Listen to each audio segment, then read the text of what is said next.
Hello guys, स्वागत है आपका मेरे स्मार्ट स्टडी अमन यूट्यूब चैनल पे। आज हम शिक्षा निदेशालय से दी जाने वाली कार्यपत्रक नंबर 32 करेंगे। क्लास हमारी 8 है और विषय हमारा गणित है। ये वर्कशीट आपकी 22/11/2021 की है। तो चलिए शुरू करते हैं आज की वर्कशीट शुरू करने से पहले चैनल पे अगर आप नए हैं तो चैनल को सब्सक्राइब और जो घंटी आती है उस बेल को आप ऑल पे सेट कर, जो मैं आने वाली वीडियो से आपको उस समय से मिल जाया करेंगे। धन की समस्याएं। तो फ्रेंड्स, हमें पहले पढ़ चुके, तो आज हम के क्वेश्चन आंसर करेंगे। तो चलिए करते हैं के क्वेश्चन आंसर। नेक्स्ट क्वेश्चन, यदि प्रत्येक माचिस की लंबाई, चौड़ाई और ऊंचाई 8 गुना है, देखते हैं प्रत्येक माचिस की लंबाई और चौड़ाई ऊंचाई की, अगर ऊंचाई 8 है, 1 मानते हैं अगर हम, तो जो लंबाई और चौड़ाई है कितनी हो जाएगी 8। ठीक है, अगर 2 माना है तो 16। यहाँ पे समझो प्रत्येक माचिस की जो लंबाई और चौड़ाई है वो ऊंचाई की 8 गुना है। तो माचिस की लंबाई, चौड़ाई और ऊंचाई क्या होगी? हमें कंडीशन दे दी, यहाँ तो हमें सिंपल पूछा था। अब हमें कंडीशन दे दी कि अगर जो ऊंचाई है वो 1 है और तो लंबाई और चौड़ाई उसकी 8 गुना है, तो लंबाई और चौड़ाई कितनी हो जाएगी 8। तब माचिस की लंबाई, चौड़ाई और ऊंचाई निकालो। तो आइए करते हैं इस क्वेश्चन को सोल्व। तो देखिए बेटा, आंसर नंबर 2, मान लीजिए कि ऊंचाई है h। हमने क्या माना कि ऊंचाई है h, हमने h ऊंचाई मान ली। घन की लंबाई, चौड़ाई, अब घन की लंबाई चौड़ाई कितनी होगी? घन या माचिस लिख दीजिएगा। घन की लंबाई चौड़ाई कितनी होगी? उसने कहा था 8 गुना है, तो 8h हो जाएगी, है ना। अभी ये समझाया था मैंने कि अगर ऊंचाई उन्होंने मानी, हमने मानी कि h है, तो वो क्या है 8 गुना है, तो 8h हो जाएगा। तो आयतन क्या होगा? लंबाई गुना चौड़ाई गुना ऊंचाई। हमें पता है कि आयतन का फॉर्मूला क्या होता है? लंबाई गुना चौड़ाई गुना ऊंचाई। तो देखो क्या होगा, अब हम इसकी जगह वैल्यू पुट कर देते हैं। लंबाई कितनी थी बेटा? 8h। ऊंचाई की चौड़ाई कितनी है? 8h। और ऊंचाई कितनी है? h। ऊंचाई कितनी है? h। तो अब इसको हम सोल्व करेंगे। देखो कैसे आएगा बेटा सोल्व करने पर। देखिए, ये देखो यहाँ से कितना आएगा 64। जब उसको मल्टीप्लाई किया 8h into 8h into h को जब मल्टीप्लाई किया 864 h की क्यूब आ जाएगा। ठीक है, और यहाँ पे आंसर कितना था? उन्होंने कितना बताया था कि टोटल कितना है 64। अभी हमने देखा था कि उसका आयतन कितना है बेटा? टोटल 64 उसका आयतन है। तो जब हम h निकालेंगे तो क्या होगा? 64 को जब 64 से भाग करेंगे, 64 इधर ले जाएंगे, यहाँ से समझो ये 64 हम इधर ले जाएंगे, जब यहाँ ले जाएंगे तो कट हो जाएगा, तो h कितना आ जाएगा हमारे पास में? 1। तो हमारी ऊंचाई कितनी आ गई बेटा? 1। यहाँ से समझो ऊंचाई कितनी आ गई? 1। अब हमें क्या निकालना है? लंबाई और चौड़ाई।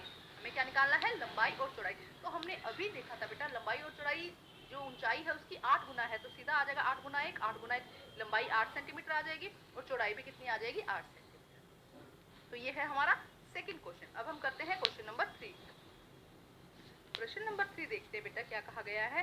प्रश्न नंबर 3, यदि 8 सेंटीमीटर 8 गुना सेंटीमीटर पैकेट में और 1 गुना 1 गुना 1 सेंटीमीटर आयतन वाली कुल कितनी माचिसें आएंगी? देखो क्या कहा जाता है, यदि पैकेट कितना है 8 गुना 8 गुना 8, 8 गुना 8 गुना 8 पैकेट है, और माचिस कितनी है 1 गुना 1, ये माचिस का आयतन दिया गया है, ये पैकेट का आयतन दिया गया है, तो उसमें कितनी माचिसें आएंगी? क्या यह संख्या पैकेट के आयतन के बराबर है अथवा नहीं है? तो हमें दो क्वेश्चन करने हैं यहाँ पे। देखो फर्स्ट उसने तो पूछा, उसने हमें माचिस का आयतन दे दिया और उसने हमें पैकेट का आयतन दे दिया, तो इस पैकेट के अंदर कितनी माचिसें आएंगी हमें ये बताना है। सेकंड क्या है, यह संख्या पैकेट के आयतन के बराबर है। तो आइए करते हैं इसे सोल्व। तो देखिए बेटा करते हैं सोल्व। प्रत्येक माचिस का आयतन कितना है? 1 गुना 1 गुना 1, मतलब कि 1 घन सेंटीमीटर। 1 घन सेंटीमीटर आ गया हमारा, क्योंकि उन्होंने कहा था कि इतना इसका आयतन है। प्रत्येक पैकेट का आयतन, वो पैकेट था, ये तो थी माचिस, अब ये है पैकेट का आयतन। पैकेट का आयतन कितना है? 8 गुना 8 गुना 8 घन सेंटीमीटर। ठीक है, 8 गुना 8 गुना 8, ये हमें क्वेश्चन में दिया गया है। अब पैकेट में माचिसों की संख्या निकालने का फॉर्मूला क्या है बेटा? पैकेट में माचिसों की संख्या निकालने का फॉर्मूला है पैकेट का कुल आयतन, जो पैकेट दिया गया है उसका कुल आयतन भाग माचिस का कुल आयतन। जो पैकेट दिया गया है उसका आयतन निकालना है, और जो माचिस दी गई है उसका कुल आयतन में भाग कर देंगे तो हमें माचिसों की संख्या निकल जाएगी। तो हमें पैकेट का पता है कि पैकेट में कितना कुल आयतन 8 गुना 8 गुना 8, और माचिस की भी पता है कि कितना आएगा 1 सेंटीमीटर। तो जब हम इसे सोल्व करेंगे तो देखो क्या आएगा जब इसे सोल्व किया जाएगा। तो बेटा जब इसे सोल्व करेंगे तो 8 गुना 8 गुना 8 डिवाइडेड बाई 1, पैकेट में माचिसों की संख्या हम इसको गुना कर देंगे तो कितना आएगा 512। तो उस पैकेट में माचिसों की संख्या कितनी हो जाएंगी? 512। जब आपको पूरा पैकेट 8 गुना 8 गुना 8 है, आपका पैकेट का आयतन कितना है? 8 गुना 8 गुना 8, और माचिस का आयतन कितना है? 1 घन सेंटीमीटर। तो उसमें कितनी माचिसों की संख्या आएगी? 512। हाँ, यह संख्या पैकेट के आयतन के बराबर होगी। जो ये संख्या है वो पैकेट के आयतन के बराबर होगी। ठीक है फ्रेंड, तो आइए अब हम करते हैं क्वेश्चन नंबर 4। क्वेश्चन नंबर 4 देखिए बेटा, यदि 8 गुना 8 गुना 8 सेंटीमीटर पैकेट में और 2 गुना सेंटीमीटर आयतन वाली कुल कितनी माचिसें आएंगी? सेम यही क्वेश्चन है बेटा, बस हमें यहाँ पे 1 से भाग किया था, अब यहाँ हम 2 गुना 2 से भाग कर देंगे, तो बहुत इजी है। तो आइए करते हैं प्रश्न नंबर 4। बेटा आंसर क्या कहता है यहाँ पे, प्रत्येक माचिस का आयतन 2 गुना सेंटीमीटर, मतलब कितना आ गया 8 सेंटीमीटर घन सेंटीमीटर।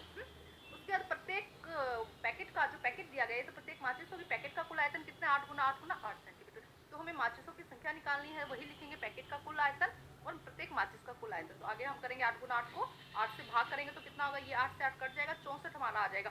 तो प्रत्येक माचिस में पैकेट के अंदर माचिसों की संख्या कितनी हो जाएगी, 64। पहले वाले में 12 थे क्योंकि यहाँ पे 1 दिया गया था। अब बस यही डिफरेंस है कि यहाँ पे हमें 2 सेंटीमीटर की क्यूब दे दी गई, तो 8 सेंटीमीटर घन सेंटीमीटर हमारा यहाँ पर माचिस का आयतन आ जाएगा, वहाँ पर 1 घन सेंटीमीटर आयतन आया था। अब हम करते हैं प्रश्न नंबर 5। तो करते हैं क्वेश्चन नंबर 5। उपरोक्त उदाहरण, हेलो सर, रिया मैम, 8 गुना 8 सेंटीमीटर से पैकेट में निम्नलिखित में से कौन सी संभावनाएं हो सकती है। तो यहाँ पूछा गया कि 8 गुना 8 अगर पैकेट का आयतन है तो उसमें कौन कौन सी माचिस की साइज आ सकता है। तो देखो फर्स्ट 4 गुना 4 सेंटीमीटर आ सकता है। तो बेटा एक बात का यहाँ पे ध्यान रखेंगे, यदि पैकेट का जो घन है उसकी साइड, भुजा और आकार जितना है उससे छोटी जो माचिस का आकार होगा वो उसके अंदर आ सकता है। तो फर्स्ट पे आंसर हो जाएगा यस। देख लेते हैं, फर्स्ट का आंसर क्या हो जाएगा बेटा हमारा, यस। ठीक है, ये माचिस इसके अंदर आ सकती है। ठीक है, नेक्स्ट 1 गुना 2 गुना 32 सेंटीमीटर, क्योंकि देखो ये यहाँ पे क्या होगा, ज्यादा हो गया तो ये इसके अंदर नहीं आ सकेगी। नेक्स्ट देखिए कौन सी संभावना है पॉसिबल है, तो सेकंड पॉसिबल नहीं है। थर्ड देखिए 1 गुना 4 गुना 16, ये भी पॉसिबल नहीं है। नेक्स्ट देखिए 1 गुना 8, तो ये क्या है, पॉसिबल है। नेक्स्ट देखिए 2 गुना 4 गुना 8, ये भी पॉसिबल है। नेक्स्ट 1 गुना 64, ये भी संभावना पॉसिबल नहीं है। तो कौन कौन सी पॉसिबल है बेटा, ए, बी और ई, जो ये संभावनाएं हैं ये इसकी पॉसिबल हो सकती है। उपरोक्त उदाहरण में 8 गुना 8 सेंटीमीटर में पैकेट में कौन सी संभावनाएं संभव है। अब आगे देखो क्या लिखा है, उपरोक्त में से सभी संभावनाएं जो दी गई है वो संभव क्यों नहीं है, जबकि सबका जो आयतन है वो 64 है। देखो इन सबका आयतन 64 है, लेकिन जब हमने कहा कि इसकी भुजा लंबी है, उसकी भुजा भी 8 से कम ही होनी चाहिए। उपरोक्त में से सभी संभावनाएं संभव क्यों नहीं है, क्योंकि जबकि सबका आयतन 64 घन सेंटीमीटर है। इनका आयतन तो सबका 64 घन सेंटीमीटर, लेकिन किसी की जो लंबाई है वो ऊंचाई ज्यादा है ना, तो इस तरह ये जो दी गई है संभावनाएं संभव नहीं है। तो आइए लिखते हैं इसका आंसर। देखिए बेटा क्या हो जाएगा आंसर, सभी दी गई संभावनाएं संभव नहीं है क्योंकि एक माचिस के पैकेट में फिट होने के लिए इनके सभी किनारे पैकेट के किनारों से कम होने चाहिए। जितने भी किनारे, अगर देखो चाहे आप एक बड़ी तार ले लो, उसका भी क्या हो जाएगा, आयतन तो 64 निकल सकता है, लेकिन क्या वो उसके अंदर फिट हो जाएगा, नहीं होगा ना। तो इसीलिए सभी दी गई संभावनाएं संभव नहीं है, क्योंकि एक माचिस के पैकेट में फिट होने के लिए सभी किनारों में पैकेट में से जो किनारे हैं वो पैकेट के किनारों से कम होने चाहिए।